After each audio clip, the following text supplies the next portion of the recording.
বিশেষ করে আমাদের মা বোনেরা চুলের যত্নে নারকেল তেল খুঁজে থাকেন, একটু মাথায় তেল না দিলে ভালো লাগে না, বা অনেকে আছেন ভালো মানের নারকেল তেল খুঁজে পান না, বা ভালো মানের নারকেল তেল পেলেও দামের কারণে আর কিনা হয়ে ওঠে না। এই তেলটা চুলে ও ত্বকে ব্যবহারের জন্য খুবই উপযোগী একটা তেল।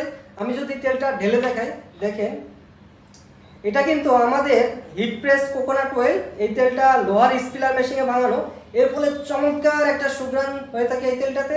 মাশাআল্লাহ, এর ঘ্রাণটা আপনাকে মুগ্ধ করে দেবে ইনশাআল্লাহ। এইভাবে নিয়ে মাথার তালুতে মেখে যদি আপনার ভালো না লাগে, আপনি যদি ভালো ফিল না পান, আপনার যদি বিরক্তি ভাব আসে, ফোন কল করতে দেরি, আমাদের ক্যাশ রিফান্ড করতে দেরি হবে না ইনশাআল্লাহ। তো আমাদের তেল নিয়ে আপনার যদি বিন্দু পরিমাণ কনফিউশন থাকে, আপনি আমাদের পেজের রিভিউগুলো দেখে আসতে পারেন। ডেলিভারি ম্যান আপনার বাসার সামনে থাকা অবস্থায় আপনি দেখে চেক করে প্রয়োজনে 1 চামচ ব্যবহার করে আমাদের তেলটি রিসিভ করতে পারবেন।